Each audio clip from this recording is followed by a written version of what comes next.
All right, guys, welcome in a Thanksgiving, post-Thanksgiving, a leftover edition of the TDN Fantasy Show. If you should be eating leftovers, it's a Friday. It's a Fantasy Friday. Paige DeMacos, Jake Arians, Jamie Eisner here. You're watching this live. You're on our YouTube channel. That is the Draft Network. You're hanging out with us. If you want to ask questions, feel free to jump in. You can put those questions in on the side. You can jump in the chat. If you're on Twitter, you can come hang out with us as well. Any and all starter sit questions or any Thanksgiving questions you got, food questions, feel free. We'll pick and choose what we want to get to, but I have a feeling you might get some hot takes if you got any food questions. So those might get spicy on a Friday afternoon. So, gentlemen, first and foremost, how was your Thanksgiving? Jake, you're in Florida. You got a lovely backdrop. How was Thanksgiving? Yeah, it's looking good, man. It looks great. It was good. It was kind of chill. You know, the COVID rules, not a lot going on with coaches' families and stuff. Not a normal Thanksgiving. Normally we have every coach's family that's not in town with us. So it was just 6 of us, but it was awesome. Still in a little bit of a coma today, but beautiful Tampa, Florida. I can't complain too much. That sounds pretty nice to me. Jamie, how's it going over in Chicago? Hanging out, chilling? Just hanging out with a nice Mighty Swell tonight. The watermelon mint hard seltzer. I know it's not. I know your favorite's the black cherry, but this is a pretty good one as well. Trying to recover from eating 3 days worth of food in about 12 hours. So it was a slow start to the day. There were a few trips to other rooms of the house, but for the most part, though, it was a good Thanksgiving. I'm enjoying it. I enjoyed watching those football games, not from actual aesthetic purposes, but from some of the fantasy and gambling things that we were able to talk about. Yeah. And I'm looking. It's unfortunate we didn't get the night game, but I'm looking forward to a good slate of Week 12 football this week. Since Jamie wants to try and one-up me here, I'm going to make sure it's right next to the microphone so you get a nice cherry lime. Nice cherry lime, Mighty Swell. And look at what Jake's got. With some bourbon and made my own little. Say, Jake's got like straight absinthe in there. You guys go with the can. I went with a little. I took the liquor and mixed it with more liquor. Listen, there may or may not be cocktails coming down the line on Instagram from Mighty Swell. Cannot confirm, but there might be some really good cocktail recipes coming. And if you haven't seen already, I posted a picture yesterday on Thanksgiving of the awesome new board. I was playing outside. I was home gating on Thanksgiving since I cannot be out tailgating with the rest of you that are allowed to participate in games. So there's another giveaway. I'm giving away 2 pairs of tickets to the Chiefs-Bucks game. If there was a game that I could choose that was not a Bears game that I wanted to go to, this is that game. Literally, if any game this season that I wanted to go to, I would want to see my guy Tyrann Mathieu, and I would want to be there for Bruce and hanging out with the Arians family. So this is a top tier matchup for you, and you get a parking pass. You get 2 tickets and a parking pass, and all you got to do is donate to the Arians Family Foundation. The instructions are on there. I have everybody sending me Venmo. It's $1 for a raffle. So every $1 you get entered into the raffle. I already have started printing out everybody's name. I'm going to put the raffle on Instagram Lives. I'm going to shake it up. Make sure you guys can all see it. I'll pick out the names. Very excited to give away these tickets and have had, I think we're at like $1,200 already, which is awesome. So love the amount of people that have already participated in this. And honestly, I'm so jealous that you're going to get to go to this football game, man. So you're going to have a hell of a time watching Patrick Mahomes and Tom Brady. It doesn't get much better than that. Literally. I got to tell you, like the one, I've been pretty cool with the COVID stuff. Like it is what it is. Like the one game that pisses me off to not have sideline passes in pregame and to watch, I just want to go down and watch Patrick Mahomes live from like 10 feet away. Grab my boy Ty, give him a hug, tell him good luck. Hope we kick your ass and good luck next week. But I still love you. I think it's going to be a hell of a fun game. The weather's supposed to be good, but this is like the one time it's really not going to feel. It's just weird going to the box, 30 minutes before kickoff and not being there 2.5 hours before kickoff and being on the sidelines for all that stuff. It's this one's going to piss me off to do. Yeah, it's an interesting, it's a totally different dynamic than has ever existed before. And most people in the NFL are not even able to go to these games. Florida is one of the few places you can actually go and participate in the game. You got an outdoor stadium. So this is one of those places you can go and enjoy yourself. And it doesn't get much better than Tom Brady and Patrick Mahomes. So I'm excited for whoever wins these tickets. And as I said, you can go check out the giveaway on Instagram. It's on my Instagram page at @the_sports page. And I'm hopeful to get to my goal. $2,500 is what I wanted to raise. So you got another basically 24 hours to enter into the giveaway, and I'll be picking that tomorrow. So looking forward to giving those tickets away. Let's jump in here, gentlemen. Just brief Thanksgiving recap over the top of the games that we saw yesterday. Obviously, we did not get the primetime matchup between the Steelers and the Ravens. We still might not get that game. It is scheduled for Tuesday, to be determined, right? I think we're hopeful that we'll get that game, but they're pushing it off as much as they can. From the two early games, what were some of your quick fantasy headlines? Jamie, I'll let you go first. That Will Fuller continues to have a dominant season without DeAndre Hopkins. And that was a big question that we all discussed a lot in the offseason. What would it look like when he is the guy in Houston and there isn't Hopkins there anymore? They're going to focus on him. They're going to bracket coverage. He's been phenomenal. And he was having a good game even before that, the late trickery with the extended like stretch play flea flicker that they ran there late in the game. He's been really good. And maybe I guess the overarching theme might be the bounce back year for wide receivers for Houston. I mean, Brandon Cooks is having a very nice season as well.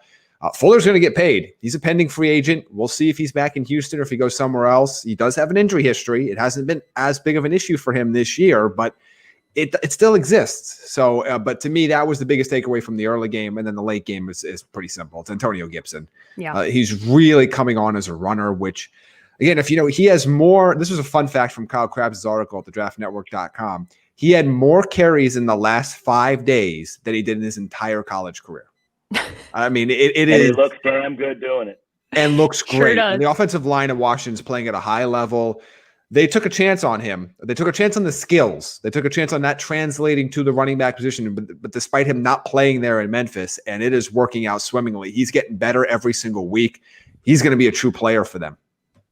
Yeah, there's if you drafted Antonio Gibson in fantasy this year with Dynasty, in Dynasty, if you got him, you're really, really happy. And if you got him in a redraft league, you probably got him in a later round. And considering everything that's happened with all of the running backs around the league, you're one of the few people that is very happy this year. Jake, anything to add to the Thanksgiving takeaways?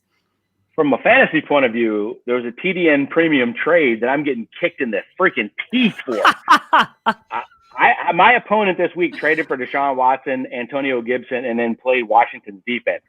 So I'm projected to put up a nice week and lose by 50 points because I think he's projected like 180 at this point, 189, something like that. I'm getting crushed from this one. Look, the early one is I'm going to eat a little crow here. Before they fired Bill O'Brien, I was spot on with Deshaun Watson. And I said he had all the talent in the world to be a damn good quarterback, but he couldn't read stuff pre-snap. He was struggling during the snap. He's trying to play hero ball. Since that freaking move, man, he has been – they're going empty. He's taken the first read. He's actually taken what the defense gives him. He has been spectacular the last 6 weeks. I wrote in the article that I love the kid. I love the talent, but he plays hero ball too much. He's not. He has progressed, and I'd love to see it because he's such a freaking kid, such a great kid, such a talent. But he's been spectacular. That was my early one. Was one I was way off on the under because the Texans almost hit it themselves. But my lock of the week was pretty easy on that one. Texans team's playing pretty good. Their defense still got awful. The second one was I don't get to watch a lot of games with my dad during the NFL season. Yeah. So to watch them, to play Monday night and get to watch some games Sunday was a lot of fun. To watch that game yesterday afternoon and him go. Every time Antonio Gibson had the ball was like, man, I love that kid. I love that kid in Memphis. Like he loved him so much coming out in the draft. They really wanted to take him, which would have been, phenomenal to add to this team. But it was a lot of fun. The kid played his ass off. Look, Dallas is awful. To lose to Washington 25-3 and then come back. First of all, can we talk about maybe the top 3 worst play in NFL history? You guys know how much I love fossils, especially. No. If you're playing a fossil team, I'm so glad you prepare for all this. You prepare for all this stuff, but a reverse on your own 20 in a 1-score game in the fourth quarter. They didn't even get to the line of scrimmage. Yeah, Unbelievable. Yeah. Awful. What are you thinking? If you're McCarthy, you have to okay this. Fossil doesn't just make the call and do it without the head coach saying yes. Like, this was all-time bad decision-making in a panic move in a one-score game at this point, guys. I know. Yeah. Like, Dallas is right there. It was awful. It's still not quite as bad as that Colts trick fake game, punt. Back he reminded us all today that he was involved in the worst play in NFL history. Is why I said top 3. But this had to be up there. I love Fossil. This wasn't even creative. This was just stupid. You don't run a reverse with a gunner from. It was 4th and 10. No, it was terrible. No, this was terrible, awful. And I can't remember who said it though. Somebody said it. I don't know if it was on the broadcast or afterwards. They were talking about that there was one moment in time where Fossil did something similar to this on a Rams game, and you could see Sean McVay's face, and it was clear. Didn't really seem like Sean McVay had okayed what they were doing, right? And it did not go over well. Very similar scenario. Mike McCarthy did not look very happy in that moment. Still on Mike McCarthy. Turn the headset on. I agree. Tell everybody else to get the guys ready for the play. Like, you don't just go do it without the head coach being involved or being okaying it. Like, it doesn't happen like that at all. There's no way. It was, that was a head scratcher. Although I thoroughly enjoy watching Dallas just absolutely pee on themselves. So Dallas, it's very entertaining to watch. TV on Thanksgiving 2 years in a row was spectacular. It's incredible. I really could not dream up a better scenario. It was absolutely beautiful to watch. And knowing that the Vikings somehow lost to that Cowboys team was also magical to think about out loud. So before we turn this into a total shit show at the beginning of the podcast, let's talk start and sit. We've got some really, really good scenarios here, but we've already got some questions. So I'd like to go to the questions first. We've got one from Brandon Buckingham, who is a OG TDN fantasy listener, yes, like one of the all-timer ride or dies. So we're going to his question first. He wants to know Taysom Hill or Daniel Jones. I don't love the options, Brandon. If we're being honest, I can't believe this is where you are with your quarterback position. But if you're gonna have to start these two guys, Jamie, go first. Who are you taking? So from knowing Brandon's questions before, I believe this is a 2-quarterback league. So this would be his second option. Of course, they're ranked right next to each other for me. I have Taysom Hill at 15. I have Daniel Jones at 16. My only concern with Daniel Jones is going to be, I think this is going to be a Wayne Gallman game in the second half, and we'll get into him a little bit later. I don't think Cincinnati is going to be able to threaten much offensively, which means I don't think the Giants are going to have to do much offensively in order to get a multi-score lead and just pound the rock and win this game. I lean slightly to Taysom Hill just because of the disproportionate point total you get for rushing. He's going to run the ball. He might get you a rushing touchdown. I'm not afraid of that Denver defense by any means. I don't expect a spectacular game, but I think you're going to get a good solid fantasy game from Taysom Hill. So between those two, I lean slightly to Hill, but there's not a massive difference for me. I think the Giants win big. I'd have to go with Hill as well. Daniel Jones has ran his ass off the last couple of weeks. He's had a couple big runs. But I just don't think they're going to need him to do that. I don't think they're running the read option in this situation. I think Cincinnati's defense has been – look, I think Joe Burrow covered up a lot of flaws for the Cincinnati team that we're going to see exposed this week by this Giants team. So I agree with you on that one. I think we lost Paige a little bit. I think she is frozen on the screen. And there she goes. So we'll add her back in here in a second when she comes back. But let's get to the next question that is available to us, and that is – Tom Brady or Derek Carr? Derek Carr goes up against the Atlanta secondary that allows so many points. And let's see if we can add Paige back to the stream here. There she is. Now I have all the power. Jamie, I'm glad you guys kept going. I was going to say we did. Listen, I'm glad it was just me that dipped out because I was like, well, we might all be gone. So I'm glad it was just me. Keep going wherever you were. We'll pick up. But Tom Brady, Derek Carr, Jake, you're very familiar with one of them, but I think we've been happy with the way both of them have played this year. I'm very familiar with both. I'm going to have to go with Tom Brady this week. I think they're going to have a very good game on the ground. The Chiefs really stopped the run, but they played the pass pretty well. Tom Brady's been phenomenal in the red zone. I don't think Derek Carr is going to have to throw it a ton. I think they're going to take their shots. I think they're probably very close in your rankings if I had to guess. Mm-hmm. But I'd have to probably lean towards Brady slightly just because he's had so many touchdowns in the red zone. Yeah, I lean slightly to Brady as well. They're both QB1s for me this week. They're both in my top 12, as you probably saw earlier on the show with the scroll at the bottom. But I still go with Tom Brady. Kansas City secondary has been exposed. The Raiders have exposed them twice. It shouldn't. And again, I imagine a bounce back. Brady's bounced back big fantasy in real life after getting embarrassed at different points this year in prime time. I expect another high scoring game. So I will go Brady as well. All right, guys, I see where you left off. Let's answer Gray Wolf's question here, whether or not we think the Steelers are going to play this week. I know that it's tough to think about and project out, but this game now has been moved twice. What are your thoughts here? Jake, I'll let you go first. I think when they confirmed it for Tuesday that they are, I think they're just going to tell the Ravens, look, get as many guys as you can and go play with whatever you have left. If that's without Lamar Jackson, your running backs or whatever it is, it's your own damn fault from all that we've heard so far. So I think they're doing everything they can to not move this game to week 18 and screw up this entire season, and they're going to make the Ravens play. So I think when you saw them, they talked about Monday, they talked about hypothetical Tuesday. When they confirmed Tuesday, I think they're going to get this in. But we're talking 4 days in a row with multiple guys testing positive on this team. If that continues into tomorrow and the weekend and they're not opening their facility till Monday and they're playing on the road, I still lean towards 80%. I think the NFL is going to make this happen. Yeah, they're going to try. They're going to try their very best, and I know they've already made adjustments because I can't remember which team is supposed to be playing on Thursday Night Football, but if they do end up playing the Ravens, then they're going to move that game to the following Monday night. So they've already made all the adjustments that they need if that is the case. Jamie, you think they're going to play? I don't know. I'm not as confident. They're still having, I believe there's one more positive test that came out today. So until we see this streak come to an end, I'm not going to be certain. From a fantasy perspective, if you're waiting on Lamar Jackson, stop. He wasn't going to play anyway. You should have already come up with contingency plans. I like Ben, but he's not in must-start enough territory in this matchup that you should wait. Go find another option. He's my QB 13, but if you can get if you can get a Ryan Tannehill, if you can get a Taysom Hill, if you can get even somebody like that, I would still play them. I would play somebody 2 or 3 spots lower in my rankings that you could see at thedraftnetwork.com rather than waiting for Ben. If you're waiting for if you're waiting for Mark Andrews, same deal. I know he was good last week, but it hasn't been enough and especially if Lamar Jackson's not playing, go find another tight end for you. Where it gets tough is Deontay Johnson, Chase Claypool, James Conner. Those are the 3. I had Juju a little bit further down. He was banged up this week. I kind of want to see him get healthy a little bit and then come back. But those 3 guys, I understand why it's tough to try to move, to kind of wait and see.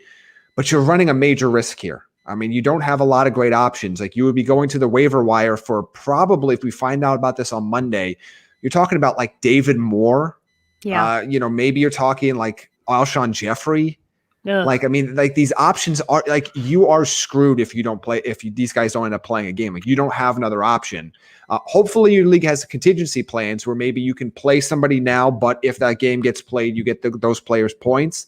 You're gonna have to kind of work that out manually. And that's what I would suggest. But I don't know if you can afford to wait on any of these guys because this is as bad, I think, as we've seen it. This appears to be almost worse than what happened with Tennessee earlier this year from the limited information that we have, just about the number of player and the caliber of players involved at this point. I don't think you can trust any of those guys if your season's on the line right now and you need a win. Yeah, I have Ben Roethlisberger in my league that I'm fighting in a top spot, so I'm playing somebody else. I have to just because you can't wait and assume that they're going to play on Tuesday. And like you said, Jamie, he's not a top 5 quarterback anyways. So getting somebody in that fringe kind of area is probably your best bet just to move forward. And if you play in a league, reach out to your commissioner, see if you can work something out where you say, hey, I'm going to play this person, but if they end up playing, I'd like to. You can always ask. This is a weird year. I think we can all be a little bit more sympathetic to the way that this season has turned out and try and manually update some things on the back end. I know a lot of the different, whether it's ESPN or CBS or Sleeper, they're all kind of working through how we're all going to handle this. But I just reach out to the commish, see how the commissioner can handle it for you and see if you can, work around what is going to be a strange upcoming couple of days as we get through this. All right, guys, one more question here. I'll put this one up for you guys. Full PPR, need 2 and a flex, Agholor, Pittman, CEH, Crowder, and Lazard. It's pretty good set of players there that he's choosing from. Full PPR. So Jake, you first. Who are you going with? Crowder for sure. Full PPR, I'm taking that, and it looks like Darnold's going to be back, so that combination is always good, no matter who they're playing. The other one's Agholor. I kind of like this week. Atlanta's defense has got awful. Pittman is kind of a tough matchup, but he's really come on and kind of become the guy. CEH is going to get his, I think, in the passing game. Probably he's not going to run for a ton against the Bucks. I'd probably have to go. We're only picking 2. I'd go Crowder and Agholor. Jamie? Yeah, if we're picking 2 or picking 3. If we're doing 2 and a flex, then I'm going to go Need 2 and a flex. Agholor, Crowder in there as well. So I'm going to go Agholor, Crowder, CEH if we're going to pick those 3. Agholor, Crowder, CEH. Jake, same 3? No, I'll throw Pittman in over CEH. Okay. They haven't run it great all the time, and I don't think he's going to run it great against this Bucs defense. He's probably going to catch it okay, but I'll still go Pittman. He's been hot the last couple weeks. All right, guys, we got a couple of start or sit situations coming from Fantasy Pros, so I'll go over these. We've got one more question from the fans. And guys, if you're sitting along with us on the stream, feel free to keep populating those questions. I will get to at least a couple more of them. So I know we've got at least one more, and if there's any more that come through, we'll get to them after we get through a couple of these start or sit situations. Okay, first one. Wayne Gallman or Jonathan Taylor? If you had asked me coming into this season that was a possibility, I would have told you you're out of your damn mind. There's no chance that is going to be a situation that we are talking about. But with injuries and the way the Colts have used this backfield, this is where we are. So, Jamie, go first. What you got? It's Wayne Gallman for me. I think Wayne Gallman's a top 20 option this week. I like him a lot. I'm going to pull up some stats here that I wrote about in my start sit column on the draftnetwork.com. Last 4 games, he's averaging 15.5 touches per game, 15.8 fantasy points, never below 13 fantasy points. The Bengals have the 4th worst rushing defense in the NFL, and I don't expect they're going to be able to put up any points with Brandon Allen at quarterback. So this could be a salt the game away with Wayne Gallman with a little bit of Alfred Morris mixed in later. I think this could be a pretty big Wayne Gallman game. If he gets in the end zone, he's going to get a ton of work. I'm playing Wayne Gallman over Jonathan Taylor. I mean, it's the same thing as last week. Like, you just can't trust what you're getting. I love Wayne Gallman coming out of Clemson. He always runs hard. He's really tall, and he kind of has this funky running style, but he runs physical. He catches it well. I just think this is going to be a game for him against the Cincinnati defense. All right, guys. Next one, Curtis Samuel or Michael Pittman? Michael Pittman's really come on and been a guy that people like a lot. Jamie, I'll let you take this one. Go ahead.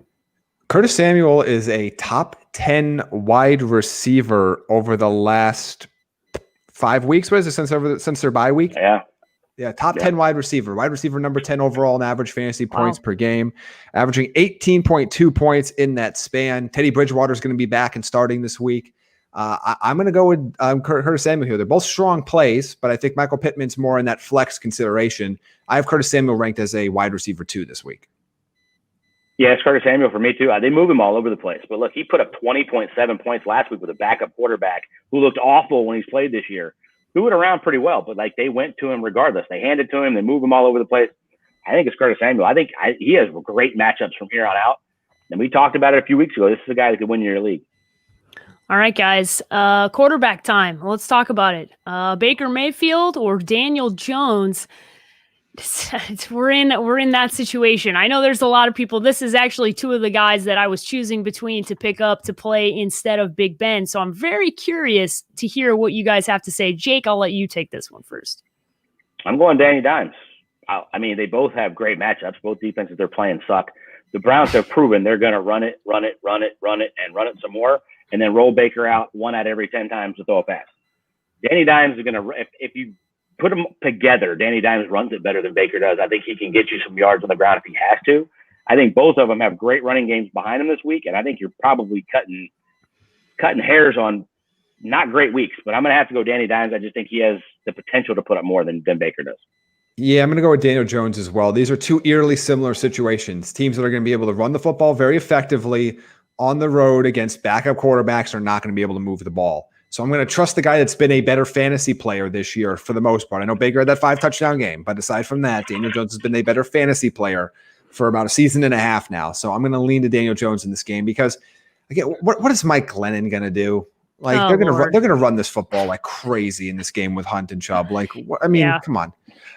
It's not really looking forward. No to DJ Chark. Like, what is this going to be? Mike Glennon to Keelan Cole. All you have to say is Mike Glennon. That's all. God bless you for making a lot of money in the NFL. Stealing money is the word that I would use as well. I wish that I was also getting paid to play quarterback. Totally insane to me. All right. We've got James White or Chase Edmonds is the next one here. A lot of people trying to figure out with Chase Edmonds, right? You had this opportunity for him to play, and he's almost better now with Kenyon Drake back, which is such a funny thing to say. Obviously with Drake back last week in Seattle, he had a pretty good game coming back this week. What are you guys' thoughts here? Jamie, I'll let you take it first. Yeah, obviously you're probably a little disappointed that he only had 6 touches in the last game against the Seahawks. He still had you a damn good fantasy game, but he only had 6 touches. But to me, he's out-snapped Kenyon Drake now in these 2 weeks since Drake's been back. Not by a lot, but I think it's like 1 or 2 snaps in total. But he is heavily involved in that offense. He's going to continue to be. He's averaging 14 points, fantasy points per game since week 4. Like this has been a long-term sustained run of him having success in PPR leagues. I'm still going to go with him. I've seen it for a longer period this season than we have for James White. Yeah, I mean, just to play devil's advocate, I'll throw James White out there. Rex Burkhead's out with a knee. They're going to need a secondary piece. They decided all of a sudden on us to throw it a ton last week and not run it down the Houston throat like everybody else has. And James White is still one of the most electric, dynamic backs catching out of the backfield that we have in this league. Had the death of his father, which was so sad and really bothered him. It wasn't an injury, but it looks like, it's been some time now. And with Rex Burkhead hurt, I'll play devil's advocate. It's interesting, this is the same game, right? They're playing each other. I think I'm going to go with Belichick stopping the run and making Kyler Murray throw it and blitz. I think Seattle put some stuff on film that you can do to this Arizona offense. It'll be interesting to see if New England can take advantage of that. I like them both. I think they're both very similar in how they're going to be used in this game. Yeah, I'd be very curious to see if you had both of those guys on a roster, who else you were playing above those 2 guys. All right, next one, T. Higgins, Travis Fulgham. What are you guys' thoughts here? Jake, I'll let you take this one first.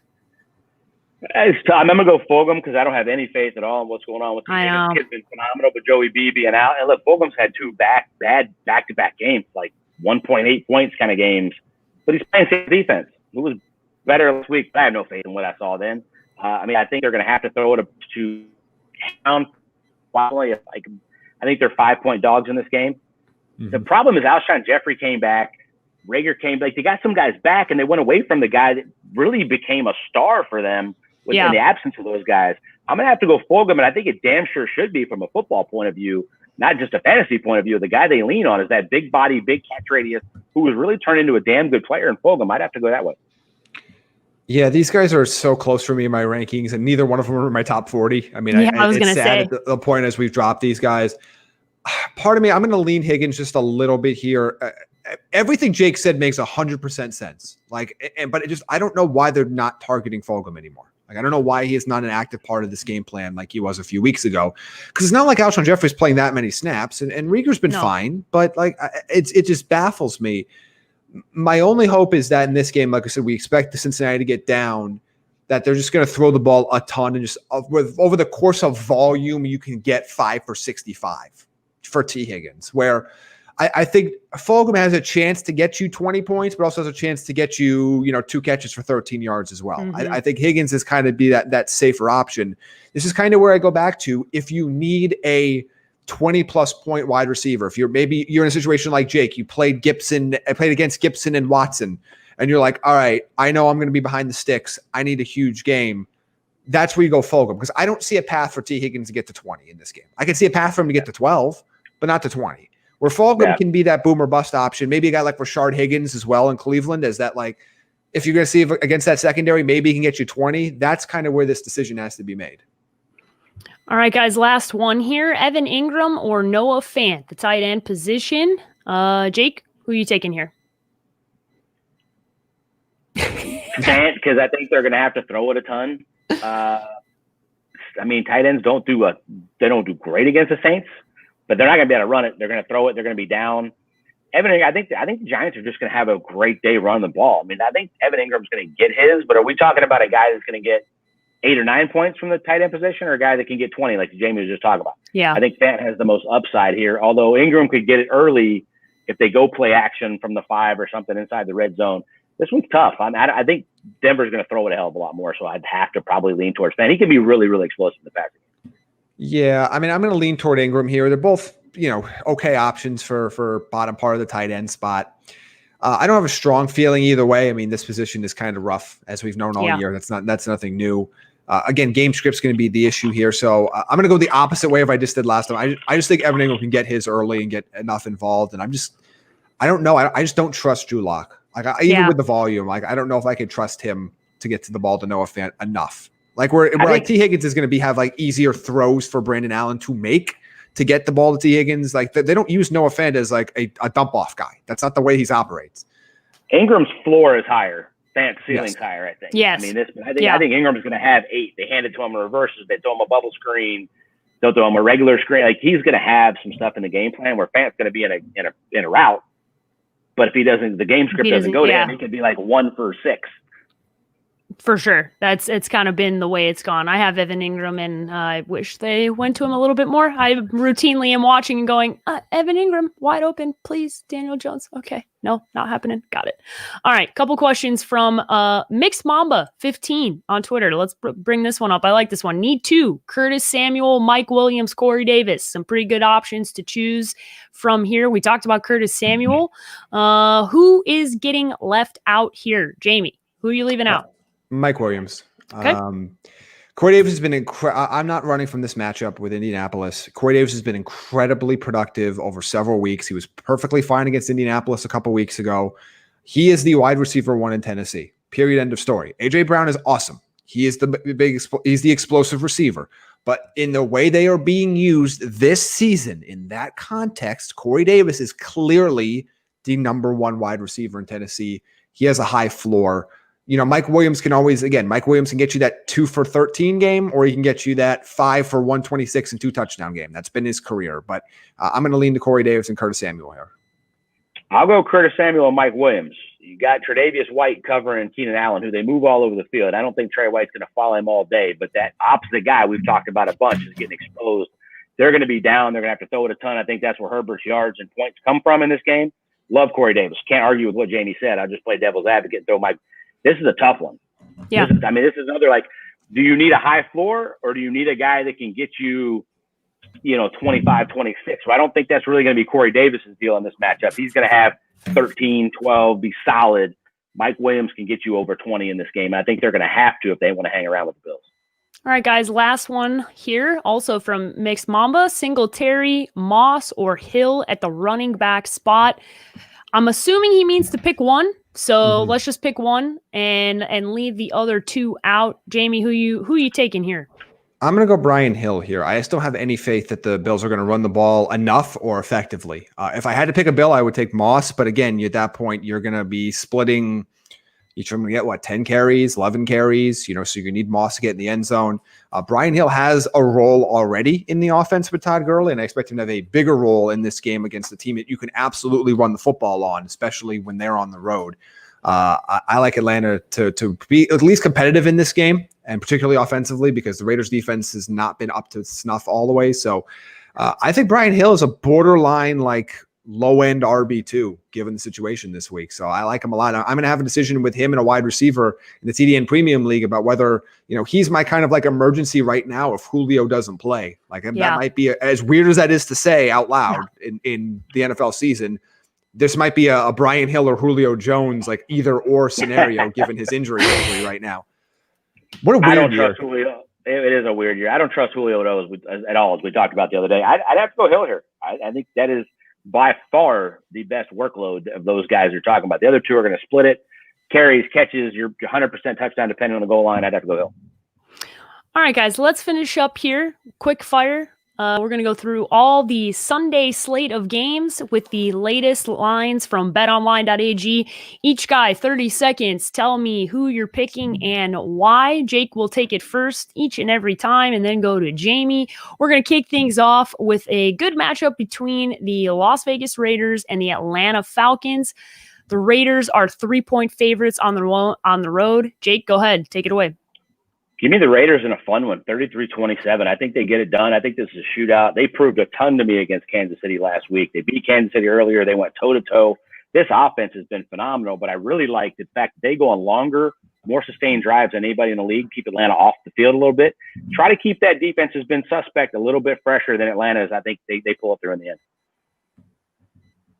Yeah, I mean, I'm with you. Like, I thought the Raiders would win this game before we thought Todd Gurley was going to be out. Now they might not be able to run the ball quite as effectively. I still think they'll be able to move the football with Brian Hill, but maybe not. They maybe won't be as good near the goal line. Julio Jones is going to be limited if he plays at all, and Atlanta's still not good. They've been playing better since Dan Quinn was fired, but they're still not good.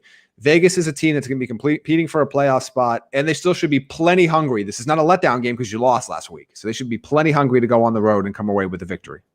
All right, a game I'm pretty excited about. The Arizona Cardinals going on the road to play the New England Patriots. The Cardinals are a 1-point favorite. Jake, is that shoulder going to hinder Kyler Murray? Are you a little nervous about it? Or do you think the Cardinals take care of business? They took the injury designation away this afternoon. I think they get it done. I got them 28-23. They don't play good on the East Coast. They don't play good on the East Coast early. I think Belichick will have some stuff up his sleeve. Like I said, I think Seattle put some stuff defensively on film that teams are going to want to take advantage of. A lot of teams wanted to back off Kyler Murray and not blitz him. I think that's going to change now. I don't know that New England has enough to get it done. The Cardinals defense is banged up, but they're playing okay. It's a 1-point game. I'm going to take the Cards. They're a significantly better team than New England. Yeah, I agree. The only hesitation and why this was my stay away game on the TDN against the spread show was I wasn't sure about the shoulder. Yeah. I'm still not fully sure. Just because he goes in without an injury designation doesn't mean the shoulder's all hunky dory. But they're a better team than New England. It's a 1-point game. I think they have enough to get the job done here. If Kyler Murray's 80%, they have enough to get the job done. 100%. And we'll find that out. We'll be very curious to see what that arm looks like because he definitely looked like he was lingering that injury throughout that game against Seattle. All right, the New York Giants playing the Cincinnati Bengals on the road. It is incredible for me to see the Giants as a 6-point favorite, but that's what happens because Joey B is not playing in this game. Otherwise, that line would look much different. Jake, go ahead. Lock number 2 of the week, 27-17 Giants. I think they get this done easily. It could be a lot worse than that. This could be 33-10 before it's over with. I think they're going to have a big day running the football. Is the only reason I have the score that low. The Giants defense has been sneakily good all year, to use our favorite word on the show, sneakily. Joe Judge, man, these guys are playing their asses off. They're playing hard. They've been in the game every single game in the fourth quarter, but this is by far their best matchup where they are significantly better than their opponent. I think they take advantage of it. I do too. This is Jake and I both agree on this as a lock of the week. I just don't see Cincinnati being able to move the ball much. This is a team that scored 11 points per game last year without Andy Dalton, obviously without Joe Burrow. Brendan Allen was a guy that was scoring 16 points a game in his starts in Denver. No Joe Mixon. Bernard finally is going to, he looks like he's going to play, but hasn't practiced all week. Like, I don't see how Cincinnati puts up points in this game. New York should be able to run away with this one. Yeah, you would think so. All right, Cleveland Browns, a big favorite here against the Jacksonville Jaguars. Mike Glennon. Yeah. All right. Cleveland Browns, 7.5-point favorites. Touchdown and a little hook there. What are you thinking here? What's going to happen in this one, Jake? I wrote down 28-17. I think it's worse than that. I think the Browns run it down their throat. If Glennon wants to throw it a ton, he's going to throw it to the Browns at least some. But the Browns have like top 5 worst pass defense in the league. So I think there's a little bit something there. They'll get some garbage points late, but I think they cover that easily and the Browns get this done. Yeah, Browns get the job done. Mike Glennon sucks. Like, that's just point blank. He's not good, and he's not good even in the caliber of backup quarterbacks. No, like why he's still in the league baffles me. I guess it's his size, and you look at him in shorts and a t-shirt, and you go, that's a quarterback, man, like John Gruden did. And then you realize, oh no, somehow Nathan Peterman is better than him. No, this is no DJ Chark in this game. I don't think they're going to be able to run the ball effectively because I think they're going to be down early. And at that point, you're not going to be able to give James Robinson 25, 26, 27 carries on the ground. Cleveland should be able to run up and down the field. And keep in mind, we haven't seen this Cleveland offense in normal conditions in 4 weeks. In a while. Yeah. Their last 3 home games were played in terrible conditions. So we haven't seen what the post-Odell Beckham passing game looks like yet. I expect Rashard Higgins to maybe have a big game as well, Jarvis Landry. So Austin Hooper might come back into major fantasy relevancy this week. I think there's going to be enough weapons that Cleveland gets the job done and wins this game by 2 touchdowns. Even in shorts, Jamie, Mike Glennon looks like Doug Funny from the show as a child. If people know what I'm talking about, that show, I can't even believe it. That dude's still playing quarterback in the NFL. All right, Tennessee Titans going on the road to play the Indianapolis Colts. A really, really good matchup here between two teams fighting for the top of this division. Really excited for this one and to see whether or not this Colts team can really start to separate themselves as a team we legitimately respect. 3-point favorites at home. Jake, What's going on here? What's going to happen? Man, I just looked at my notes, and I got 27-24 Colts. So I'm, as usual, dead on it. I'll go 28-24. The Colts cover that. I think it's going to be a hell of a game. We go back to that one they played a few weeks ago, and Tennessee had them right where they wanted them. Mm-hmm. Horrible punt block for a touchdown, and boom, it's 34-17. But that's not really how the game went. But that was the night for Jamie and I both, that Colts defense, we went, oh, dude, we had some questions, but they're pretty damn legit. They stopped the run pretty well, which I've been talking about for years, how good their front seven is. That back end is still playing like top 3 pass defense in the league if they're not still number 1. And Tannehill struggled on that one. I think he'll make some plays in this game, but I don't think it's enough. Phillip Rivers played good against that defense, which is overrated. I think the Colts get it done, but I think it's a really close game. I'm going to go the other way. I think the Titans win outright. I'm going to take them +3 here. Here's what concerns me today. No DeForest Buckner. No Danico Autry, no Bobby Okereke. Those are 3 huge losses on that Indianapolis defense right now in that front 7. So I think to me that's enough of a difference. I think this is a 1-score game either direction. I mean, this might be a 1 or 2 point game depending on whether Gostkowski decides he wants to make his extra points this week or not. But it's just I think this is a massively close game anyway, and losing those huge pieces will open up things for Derrick Henry and Ryan Tannehill. Just have a little bit more room for Henry and a little bit more time for Tannehill, which might be enough to pull this out in the very end. I like that. DeForest Buckner's been a beast. I mean, and Okereke has been phenomenal. Those are huge losses. It should be a really good game. I'm really looking forward to that football game. All right, LA Chargers, Buffalo Bills, Herbert and Josh Allen, sign me up for this game. Buffalo 4-point favorites at home. Jake, what's going to happen here? I'm going to go with the Bills 30-24. I think they get this done. They had some rest here. They should be getting healthy. Look, this Chargers team, they were big favorites last week, and they couldn't even cover the spread against the Jets. Yeah. This defense is getting torched at times. I think Herbert has a solid game because I think they're going to be down. But this Bills team is rested. They see the division right in their sights. It's right there at home. It's a long trip for the Chargers. I don't see a way the Bills don't get this done. 30-24 Bills. And I agree.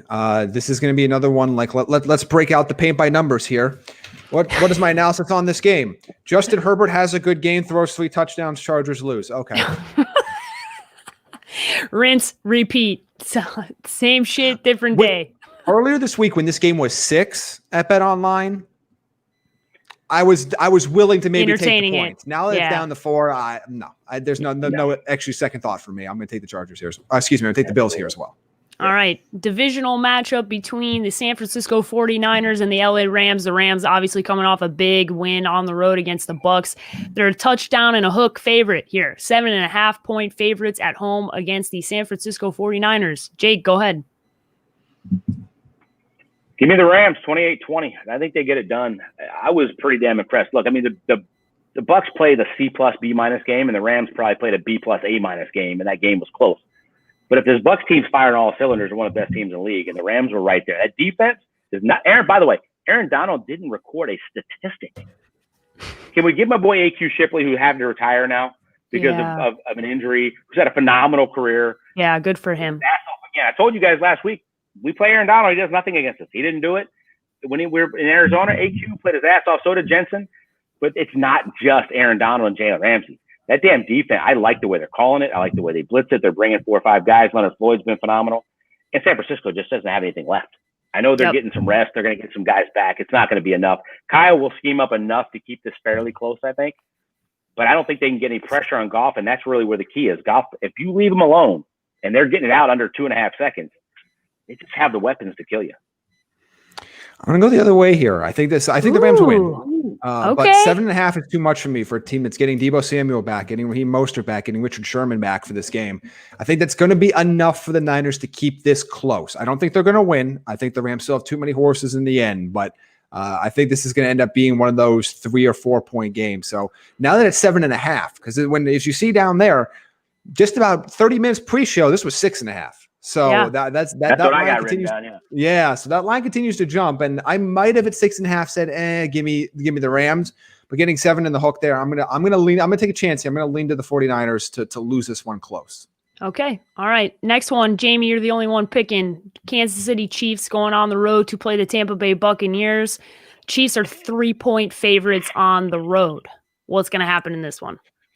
I'm going to lean the Chiefs here. I think this is the first time I've picked against the Bucs all year. I'm just going to lean the Chiefs here. I love the way Mahomes is playing right now. Normally, I would be worried that you're not going to be able to run on Tampa Bay at all. But when the alternative is Patrick Mahomes gets to sling the ball 40 times, you're not quite as worried. I do think this is going to be a closer game than people are giving it credit for. I know everyone's going to remember the primetime stuff, and they're going to freak. Everybody overreacts one direction or the other, no matter what happens with Tampa Bay this year. After every good game, they're going to win the Super Bowl tomorrow. After every bad game, this is the worst team I've ever seen in my life. Tear it down. Obviously, it's somewhere in the middle there. You have two really damn good teams playing. And again, I know it's not as great to say this might be not the last time they play this year. They could have another interesting meeting inside of Tampa Bay at some point in a couple months. So I'm going to lead Kansas City to win this one close. I went back and forth on this, but I think this is going to be a 3 or 4 point game. I do not expect this to be the blowout that a certain section of Bucs Twitter is already preparing themselves for. I'll say this. Every time they've lost, they've bounced back with a 20-point plus victory the next week. They play better the week coming off a lot. I'm not saying they're going to beat the Chiefs by 20. I think it's going to be a hell of a lot of fun. I think it's going to be a damn good game. But I don't think they've shown it. Every time they lose, they bounce back with a big game. I think they'll bounce back with a really solid performance against one of the best teams in the league. For sure. I'm looking forward to watching it. I think it's going to be a hell of a fun. If you're an NFL fan, this is that game. Brady, Mahomes, this is that game. Like, it's going to be a lot of fun. Yeah, I think it's a one-possession game. And I think it's close throughout, and this should be the game of the week. It's setting up for it, but I think this could be the game of the week. Yeah, dial me in for the Bucs off prime time against the Chiefs. Yes. Okay, playing in an excellent game at home. Weird stuff happens, man. I hope for the chaos that this team wins this game by like a touchdown or more, because then it's going to just be. It's like we go from whiplash to this to this. Oh, I need it. I'm just like, I'm so entertained by the Buccaneers fan base because they're the most spoiled. You get spoiled so quickly, man. You get spoiled so quickly. It happens. Again, it's like this. Not all of them. I ran out of words for this fan base. There's a vocal. So it's not all of them, but there's a vocal group on social media that is interesting. That is a different breed from what I would categorize as the regular Buccaneers fan. Yeah, I would agree with that. By the way, that's a lesson in life too, with social media. Yeah, people just that relax. Scream a lot that you hear, and that's not the real world. Yeah, that is for sure. All right. The last game we're going to talk about that I wish we could skip, but we're going to talk about it. It's the Chicago Bears and the Green Bay Packers on Sunday Night Football. The only positive news here is that Mitchell Trubisky will be the quarterback of this football team. So that is positive. Whether or not there's nothing else positive that because I don't remember being that long ago that you were like, "Ooh, thank God, Nick Foles is the starting quarterback." I had to play. Are we there now?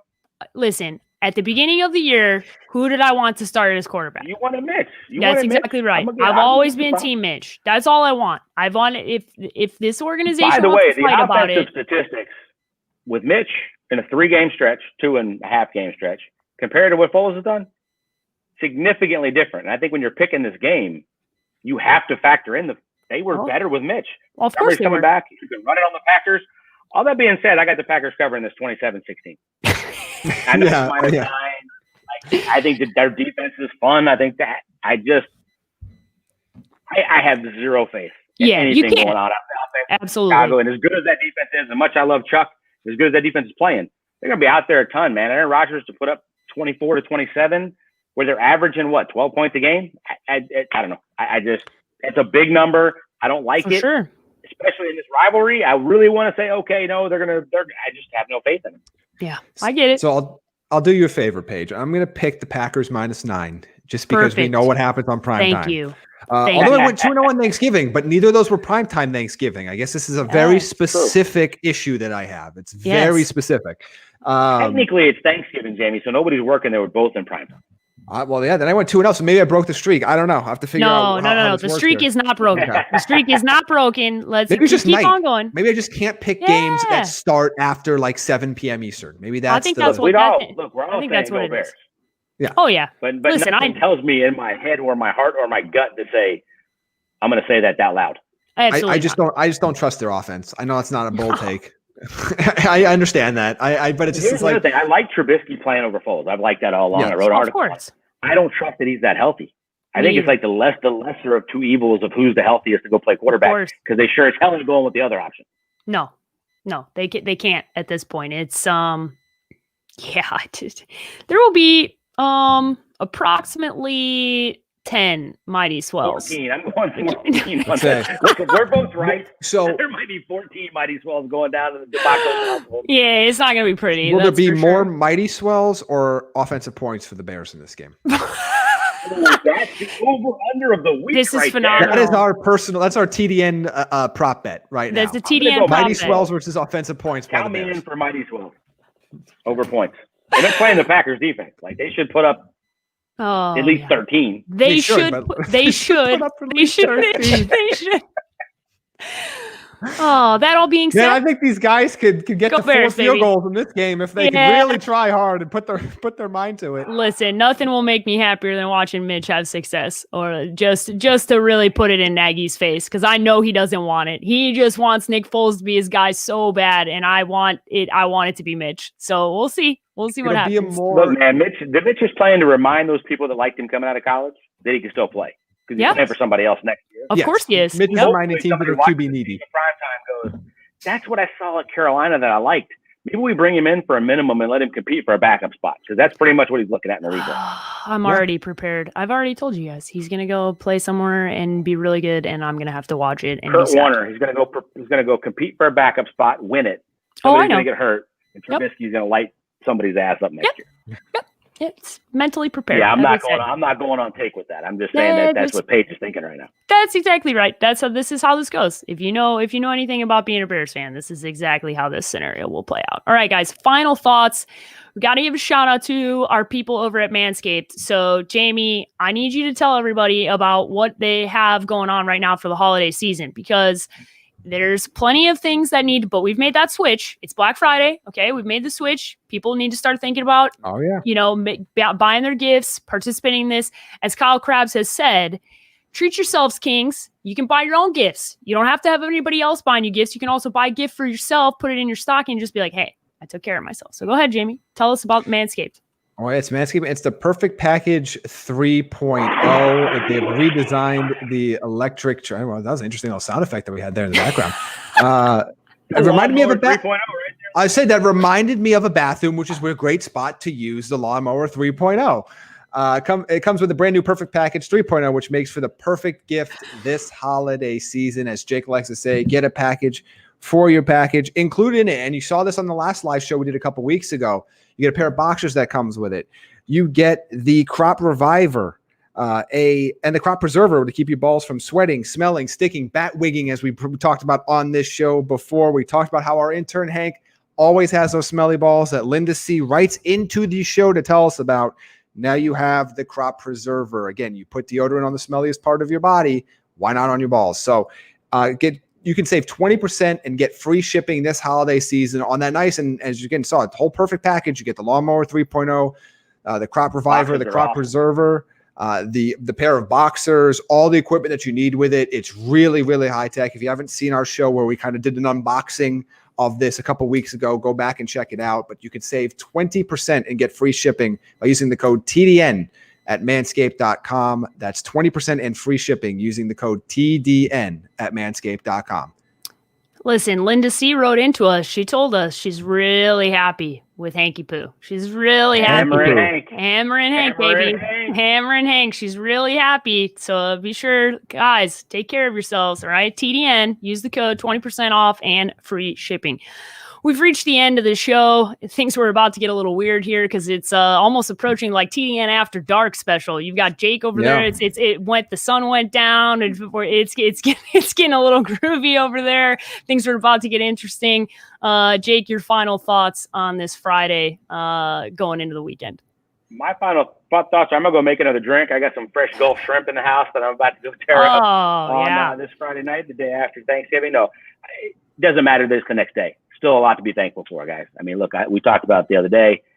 We got football. I mean, I'm going to say it again. I don't give the NFL enough credit for certain things, and they don't deserve credit for a lot of things. They've handled this really well, even though they're going to have to move this game to Tuesday, and I hope to God it gets played. I'm just thankful that we had a good, solid day yesterday. We're going to have a nice slate this weekend. It doesn't look like. Hopefully, we're going to have to go to 8 playoff teams in Week 18 yet, although I think we might actually get there. That's not the end of the world if we do.